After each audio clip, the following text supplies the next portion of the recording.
Hello friends, welcome to Technique. This is Nurmal here, and in this video we're going to do a detailed review of the latest offering from Infinix, the flagship Infinix Zero 8i.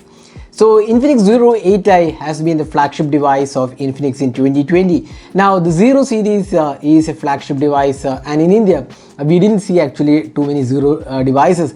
Back in 2017 Infinix had announced the Zero 5 and Zero 5 Pro, and after that 2018-2019 we didn't see the Zero series coming back to India, although there were launches globally. Now Infinix has launched the Zero 8i. This is a variant which is specific to the Indian market, and this is priced 14,999 as of now. So how good is the device, what are the features it offers, and is it really a good device from Infinix?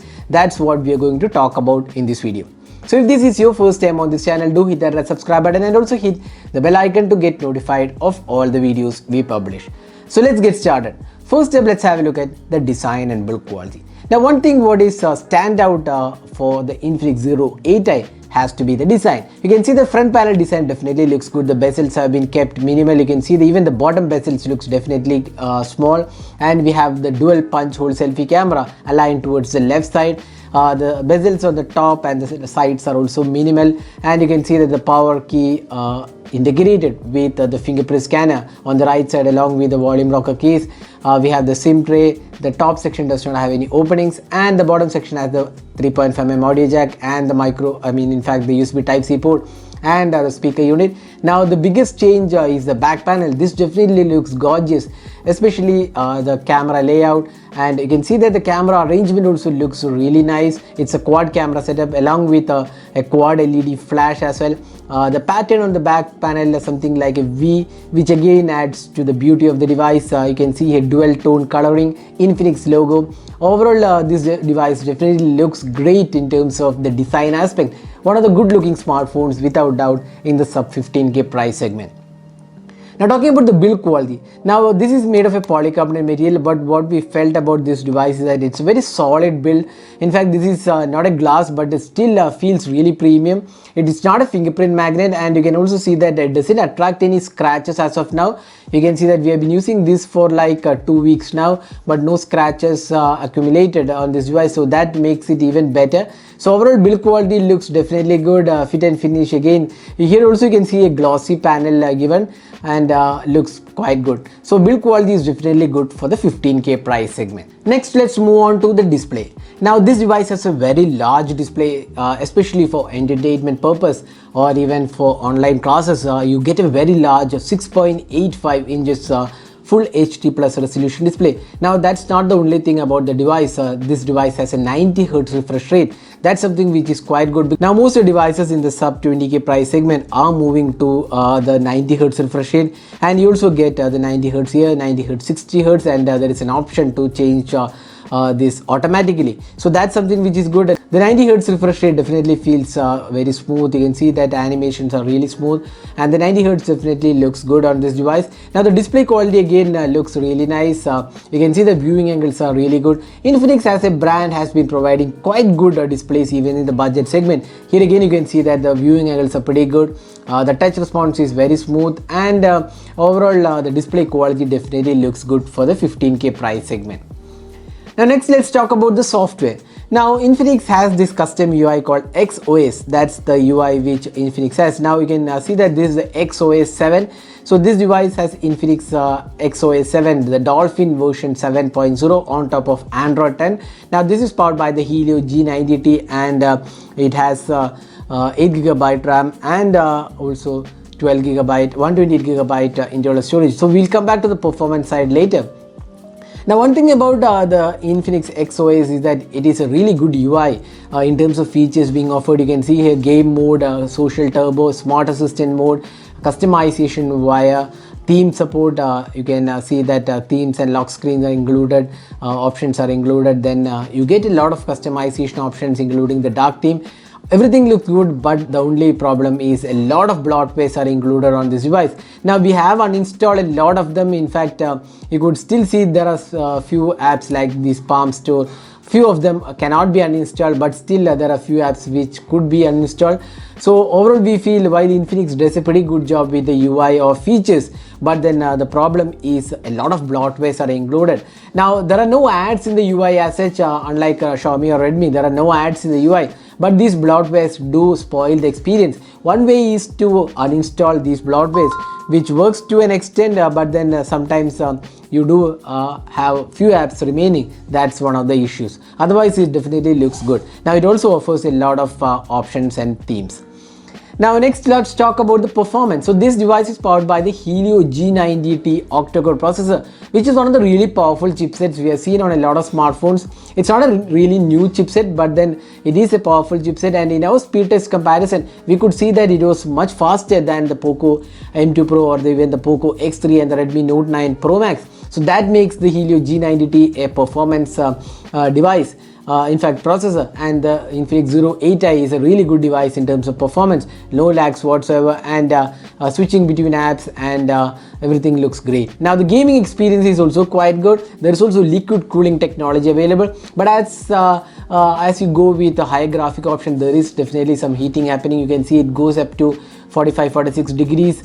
Even with liquid cooling. That's probably one of the good things about this device actually, because with liquid cooling definitely helps in reducing the heat, which otherwise would have gone up to 50 degrees. We have seen on the Realme 6 when it was launched with 90 Hz refresh rate, and Helio G90T, it went up to 50 degrees. So here with liquid cooling, it is able to retain the temperature around 4 to 5 degrees lower than what it could have been. But still there is a bit of heating with heavy graphic rich games. So we have done a detailed gaming review. You can check out that video. So now let's talk about the fingerprint scanner and the face unlock. So we'll just lock the device, just tap on it and it unlocks very fast. In fact, you can see here it's extremely fast in unlocking. We'll also have a look at the face unlock. So you can see here face unlock also works pretty well. So there you go. So face unlock and fingerprint scanner is fast on this device. Now this device comes with 4G LTE, VoLTE support, and voice over Wi-Fi is also included. So in that aspect this is well equipped, and you can also see that this device supports, we have tested with Jio and Idea network, and we did not see any sort of issues here. Now the sound quality, you get a DTS surround sound experience, and the sound quality is definitely good. The speakers are quite well equipped for the price segment.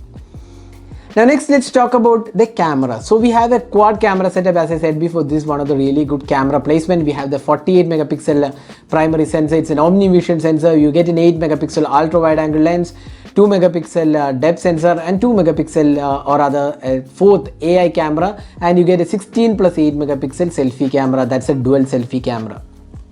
Now we have done a detailed camera review of this device. Found this camera to be quite capable.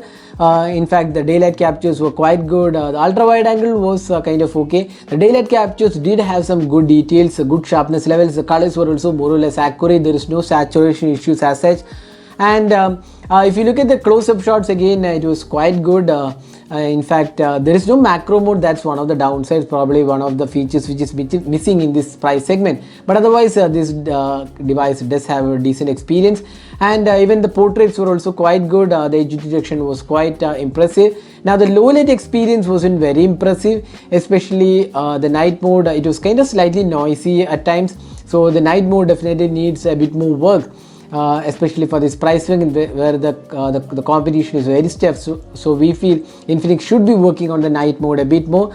Then the video recording again was kind of average, even though there is stabilization for 1080p resolution with partnership with Vidance, but still the video recording quality was strictly average. The selfie experience although was pretty good. So overall we feel as a camera unit this is quite a capable one, but still not the best out there. You won't be disappointed as a normal user, but if you want the best camera out there, probably Infinix has to go a bit more to make it the best camera out there. But overall we feel camera is definitely decent on the Infinix Zero 8i. Now this device has a 4500 mAh capacity battery, and this has 33 watt charging support, but only 18 watt is bundled with the box package. Now battery life is quite good. You can get like 7 hours of screen on time, 6 to 7 hours. plus is easily acceptable, which is quite good. I would say again it depends upon user to user. What apps I am using might not be the ones you are using, so it again depends. So on an average you can get around 6 to 7 hours easily on this with this battery, which is quite good. And 18-volt charging takes around 1 hour 45 minutes plus to charge this device. So 33-volt charging, you need to have a power delivery 33-volt charging to charge this device, so you have to invest additional money on the charger in case you want the higher speed charging.